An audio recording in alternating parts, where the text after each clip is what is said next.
Rajesh Palvia axis securities के साथ हमारे साथ जुड़ रहे हैं। Good afternoon Rajesh ji. बाजार की रुख बताएं। Nifty bank buy the dip की स्ट्रैटेजी तो अच्छी चल रही है, जो हम सुबह से ही स्टांस लेके बैठे हैं और आज देखिए रिकवरी भी हो रही है। किस तरह देख रहे हैं बाजार का सेटअप आप? Good afternoon. सो देखिए, ओवरऑल सेक्टर सेंटीमेंट देखें तो बुलिश साइड पे ही है। जरूर थोड़ा प्रॉफिट टेकिंग हायर साइड से देखने को मिला, बट यहाँ पे अगर हम देखें तो पुट बेस कंसंट्रेशन के आसपास ही मार्केट ने वापस सपोर्ट लेके एक पुल बैक लोअर साइड से बनाया है। तो हमें लगता है 25,250 25,300 ये एक अच्छा सपोर्ट जोन है इस माइनर डिप जो देखने को मिल रही है इस एरिया का। तो हमें लगता है जब तक हम 25,250 के ऊपर बने हुए ट्रेड लॉन्ग साइड का ही रखेंगे। स्टॉक स्पेसिफिक एक्शन काफी अट्रैक्टिव यहाँ पे देखने को मिली। Mid cap small cap space में एक अच्छा मोमेंटम यहाँ पे बना हुआ है। तो हमें लगता है यहाँ पे हायर साइड पे 25,450 ये एक हर्डल है। जब तक ये हर्डल क्रॉस नहीं होती थोड़ा कंसोलिडेशन देखने को मिलेगा। बट जैसे ही 25,450 के ब्रेकआउट होंगे तो यहाँ पे एक शॉर्ट कवरिंग प्ले आउट होते हुए दिखेगी। देन 25,700 की तरफ भी मार्केट बढ़ते हुए दिख सकता है। वहीं अगर हम देखें तो बैंक निफ्टी जो कि अपने एक इम्पॉर्टेंट सपोर्ट एरिया के आसपास ट्रेड कर रहा है, 55,400 से लेके 55,500 की रेंज में एक इसको यहाँ पे अच्छा सपोर्ट बना हुआ है। जरूर हायर साइड से एक प्रॉफिट टेकिंग आई है, लेकिन हमें लगता है कि अगर ये 55,400 55,500 की रेंज के आसपास ही ट्रेड करता रहे और वापस 55,550 के ऊपर रीगेन होता है बैंक निफ्टी स्पॉट भी, तो यहाँ पे भी वापस बाइंग इंटरेस्ट लौटते हुए दिखेगा। एंड देन हमने देखा है कि पीएसयू बैंकिंग बास्केट और कुछ सिलेक्ट लार्ज के प्राइवेट बैंक्स में भी एक अच्छी बाइंग इंटरेस्ट यहाँ पे बनते हुए दिखी है। तो बैंकिंग सेक्टर का कंट्रीब्यूशन भी हमें लगता है कि पॉजिटिव साइड पे आते हुए देखने को मिलेगा। तो यहाँ भी व्यू बुलिश है। 55,400 का स्टॉप लॉस और हायर साइड पे हमें लगता है 55,700 से लेके 55,800 तक अपवर्ड मोमेंटम यहाँ पे बैंक निफ्टी में अगले 1 से 2 ट्रेडिंग सेशन में आते हुए दिख सकता है।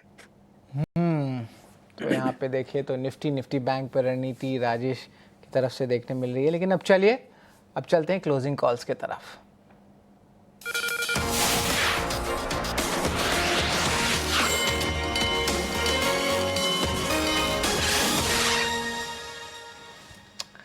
तो क्लोजिंग ट्रेड में जो है राजेश, आपके क्या रहेंगे टेक्निकल पिक्स?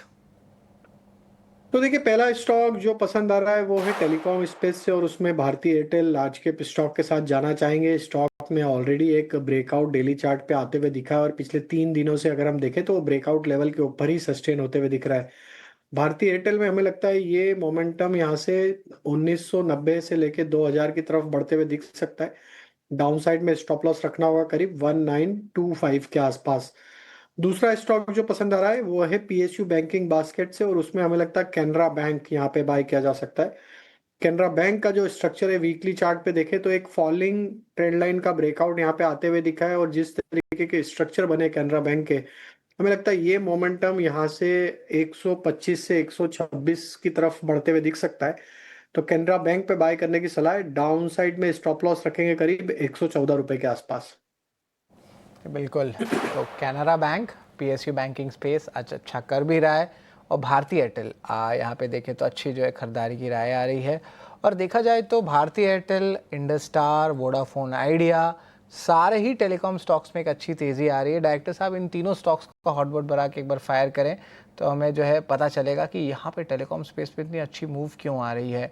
और अब मैं एक चीज़ बता देता हूँ कि टेलीकॉम वो एज एन इंडस्ट्री हायर आरपूस की तरफ जा रहे हैं, और जो छोटे मझोले आप जो डेटा पैक्स है वो अब मूव कर रहा है, वैल्यू से तरफ जा रहा है, वॉल्यूम अब नहीं है उतना फोकस। वोडाफोन आइडिया भी देखें, स्टॉक इंटरेस्ट के लिए बहुत बड़ा जो है स्टॉक होता है वोडाफोन आइडिया। बहुत एक स्ट्रिक्ट बेसिस पे मैं आपसे ये सवाल तो पूछूंगा, डिसिप्लिन के साथ स्टॉप लॉस भी बता दीजिए। और यहाँ से क्या लगता है, देखिए 26 तारीख तक जो है सुप्रीम कोर्ट की मीटिंग टल गई है, तो हमारे पास मान के चलिए 1 हफ्ता तो है। तो यहाँ पे मैं जानना चाहता हूँ टारगेट प्राइस क्या रहेगा अगर रिस्की मूव लेते हैं, और स्टॉप लॉस बहुत इंपॉर्टेंट रहेगा, वो भी बता दें राजेश। तो देखिए, एक होप ट्रेड तो यहाँ पे बनते हुए देखने को मिला है, और स्टॉक में ये देखें तो ये थर्ड कंसेक्यूटिव वीक है जहाँ पे स्टॉक में एक बाइंग इंटरेस्ट बना है और लोअर साइड से एक अच्छी रिकवरी बनते हुए दिखी है। और इस महीने के अगर हम गेन देखें तो ऑलमोस्ट 30% के आसपास स्टॉक ने इस महीने में लोअर साइड से एक अच्छा मूव बनाते हुए दिखा है। मंथली चार्ट पे देखें तो एक यहाँ पे एक ट्रेंड रिवर्सल के साइन तो बने हैं। मंथली चार्ट पे एक फॉलिंग ट्रेंड लाइन का ब्रेकआउट बना है। स्टॉप लॉस की बात करें तो यहाँ पे अब स्टॉप लॉस जो आना चाहिए करीब 7 रुपये 70 पैसे, 7 रुपये 65 पैसे के आसपास का स्टॉप लॉस फॉलो करना चाहिए। अगर ये इसके ऊपर सस्टेन रहता है तो पॉसिबिलिटी है कि स्टॉक में जो ये मूव बना है ये 9 रुपये 50 पैसे से 10 रुपए की तरफ बढ़ते हुए दिख सकता है। तो 7 रुपये 70 पैसे के आसपास का स्टॉप लॉस रखेंगे और 9 रुपये 50 पैसे से 10 रुपए तक की अपसाइड बन सकती है।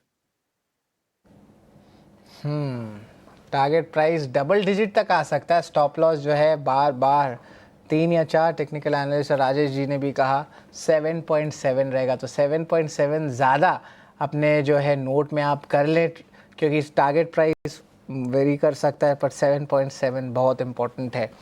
आप भारतीय एयरटेल पे तो ऑफ कोर्स एक सेफ बेट है। अगर हम इतना टेलीकॉम के बारे में बात कर ही रहे हैं तो राजेश सर एक बार इंडस स्टार की भी चार्ट चेक ले लें। अच्छी डिविडेंड वाली प्ले है, और अगर वोडाफोन आइडिया भागता है तो जो डेट रिडक्शन का एंगल है तो उसमें इंडस स्टार को भी फ़ायदा होता है। तो एक स्पाइक भी आया था लेकिन अब वापस फ्लैट आ गया है, अब ज़्यादा ऊपर नहीं है, 355 लेवल्स के ऊपर है। तो यहाँ से लगता है कि थोड़ा सा पोजिशनल या 2 या 3 दिन का ट्रेड आ सकता है इंडस स्टार में। तो शरद जी बिल्कुल, देखिए जब से न्यूज़ फ्लो का डेवलपमेंट हुआ है इंडस टावर ने भी एक अच्छा अपमूव अपनी ओवरसोल्ड ट्रेजेक्टरी से यहाँ पे बनाया है।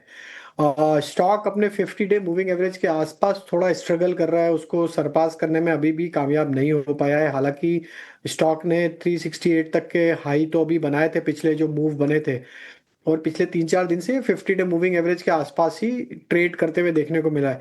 हमें लग रहा है 360 से लेके 365 इसके लिए एक सप्लाई जोन है। अगर ये 365 के लेवल को क्रॉस करने में कामयाब होता है तो ये स्टॉक में हमें लगता है कि फिर 380 की तरफ मूव बहुत जल्द बनते हुए दिख सकता है, क्योंकि एक ओवरसोल्ड ट्रेजेक्टरी से स्टॉक ने एक अच्छा पुलबैक का ट्रेड तो ऑलरेडी बनाया है। नियर टर्म चार्ट पे 20 डे मूविंग एवरेज के नीचे 20 डे मूविंग एवरेज के ऊपर सस्टेन होते हुए दिख रहा है। वीकली चार्ट पे अगर मैं स्ट्रक्चर देखूं तो एक फॉलिंग चैनल में स्टॉक ट्रेवल कर रहा था, उसको अब यहाँ पे ब्रेकआउट उस चैनल का ऑलरेडी बना चुका है स्टॉक। तो हमें लगता है कि एक पॉसिबिलिटी है कि स्टॉक अटेम्प्ट करेगा 362 365 की रेंज को क्रॉस करने का, और अगर वो हो जाता है तो 380 के टारगेट यहाँ बन सकते हैं। तो at this juncture stop loss follow जरूर करें, और यहाँ पे 348 का स्टॉप लॉस सजेस्ट करेंगे। कुल 340 का स्टॉप लॉस जो है उस पर एक बार नज़र रखते हैं। और यहाँ पे जो है हमारी जो व्यूज़ है कि टेलीकॉम स्पेस ओवरऑल यहाँ पे स्ट्रेंथ देखने मिल रही है। फित्सी की एडजस्टमेंट के बारे में भी जो है हम दर्शकों को बता रहे थे। और यहाँ पे स्विगी पे देखें तो लगभग $100 मिलियन का इन्फ्लोज आने वाला है। स्विगी का चार्ट एक बार डायरेक्टर साहब स्क्रीन पे लेके आएँ। नोवामा की रिपोर्ट है जहाँ पे $100 मिलियन का जो है इन्फ्लो एक्सपेक्टेशन से वेटेज अप हो जाएगा स्विगी का। लेकिन अगर हम बात करें तो राजेश एक बार स्विगी की चार्ट चेक ले लेते हैं। कल के ट्रेडिंग सेशन में भी अच्छी अपमूव है, और आज देखें अब वो वॉलेटिलिटी स्टार्ट हो गई है। $100 मिलियन एक बड़ा आंकड़ा होता है जो इन्फ्लोज आने वाला है आज थोड़ी देर में, और शायद स्टार्ट भी हो गया। डेज हाई पे है, 2% ऊपर है। ज़रा बताएं स्विगी पे जो है आप क्या राय रखते हैं? एक या 2 दिन की अपमूव देखते मिल सकते हैं? 1 महीने में तो अच्छा रिटर्न दिया है 10%, और 3 महीने में तो 21% चढ़ा है। क्या लग रहा है?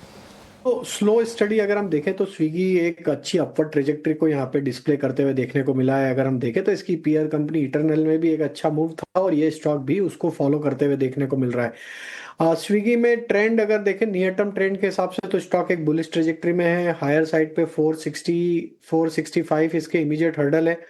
जैसे ये हर्डल क्रॉस होंगे तो स्टॉक में फिर 480 से लेके 500 की तरफ भी मूव बन सकता है। यहाँ पे बाय एंड एक्यूमुलेट की सलाह है। हमें लगता है स्टॉक में जिस तरीके से एक रिवाइवल आते हुए दिख रहा है चार्ट पे, वीकली चार्ट पे, हमें लगता है ग्रेजुअली स्टॉक 500 की तरफ बढ़ेगा। तो अभी एट दिस जंक्चर हम सजेस्ट करेंगे 440 के स्टॉप लॉस से पोजीशन लॉन्ग साइड की यहाँ पे ले सकते हैं। तो यहाँ पे एक लॉन्ग पोजीशन ले सकते हैं स्विगी पे, तो इस पे भी हमारी नज़र है। और देखिए धीरे धीरे करके जब हम बात करें तो 1.5% अब देखिए ऊपर उठ के 2% हो गया है। तो हमने सही समय पे आपको बता दिया कि एडजस्टमेंट के कारण आप मूव आएगा। Target 500, stop loss 440। Rajesh ji की खरीदारी की राय स्विगी में आ रही है। लेकिन स्टॉक्स बताए जो अदानी ग्रुप के स्टॉक्स पे आप पिक करें, पोजिशनल प्ले देखने मिल सकता है यहाँ से भी। तो शरद जी मुझे यहाँ पे अडानी पावर काफी पसंद आ रहा है। इसका स्ट्रक्चर काफी अट्रैक्टिव बना हुआ है। जिस तरीके से यहाँ पे एक राउंडिंग बॉटम फॉर्मेशन बनते हुए दिख रहा है, हमें लगता है ये अडानी पावर यहाँ से गोइंग फॉरवर्ड 800 820 तक की अपसाइड भी कंटिन्यू करते हुए दिख सकता है। ये स्टॉक पे बाय एंड एक्यूमुलेट की सलाह है। डाउन साइड में स्टॉप लॉस रखना होगा करीब 690 के आसपास। वहीं अगर मैं दूसरे स्टॉक को यहाँ पे फोकस में रखूं तो मुझे लगता है कि यहाँ पे जो एक स्टेबल स्ट्रक्चर जिसका है, काफी स्टेबल है, और एक वोलेटिलिटी में भी काफी स्टेबल प्राइस बिहेवियर रहता है, वो है अडानी पोर्ट का। अडानी पोर्ट का ओवरऑल स्ट्रक्चर देखें तो एक लॉन्ग टर्म चार्ट पे तो बुलिश ट्रेजेक्टरी में, लेकिन नियर टर्म स्ट्रक्चर में देखें तो एक अच्छी रिकवरी आज बनी है।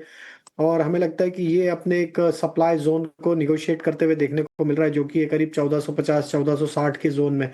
तो ये 1460 का अगर ब्रेकआउट करने में कामयाब होता है अडानी पोर्ट, तो फिर इसके नेक्स्ट टारगेट 1530 1540 की तरफ बढ़ते हुए दिख सकते हैं। तो अडानी पोर्ट पे भी फोकस रखा जा सकता है विथ स्टॉप लॉस ऑफ 1410। तो अदानी पोर्ट्स पे भी जो है राय राजेश सर के देखने मिल रहे हैं। तो अदानी के जो पिक्स हैं वो हम अब डिस्कस कर लिए हैं। लार्ज कैप आईटी स्पेस पे आपकी नज़र चाहिए कि यहाँ पे कोई वैल्यू हंटिंग करना चाहिए बाय के लिए, कि कंसोलिडेशन फेस में वापस चला जाएगा, क्योंकि कुछ बड़े ट्रिगर तो है नहीं। एसेंचर के अर्निंग्स अगले हफ्ते आएंगे और अर्निंग्स 2 हफ्ते बाद आएंगे।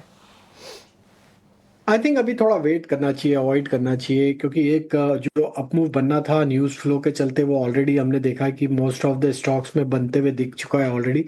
तो थोड़ा प्रॉफिट टेकिंग हायर साइड पे आते हुए दिख रही है, तो थोड़ा हमें लगता है कंसोलिडेशन यहाँ कंटिन्यू होते हुए दिख सकता है। तो अभी थोड़ा लार्ज कैप आईटी में तो एटलीस्ट अवॉइड करेंगे, बट मिड कैप आईटी में हमें लगता है कि अपॉर्चुनिटी जरूर बन सकती है। तो मिड कैप आईटी को थोड़ा फोकस में रखा जा सकता है। यहाँ पे अगर हम देखें तो स्टॉक लाइक एम्फेसिस, कोफोर्ज, ये दोनों स्टॉक हमारे रडार पे हैं, और ये दोनों के स्ट्रक्चर भी हमें पसंद आ रहे हैं। और यहाँ पे लगता है कि जैसे ही एक कंसोलिडेशन ओवर होगा तो मिड कैप आईटी में एक मोमेंटम बन सकता है। कोफोर्ज में जब तक ये स्टॉक 1760 के ऊपर सस्टेन है, माइनर डिप को बाइंग अपॉर्चुनिटी जैसा यूज करना चाहिए।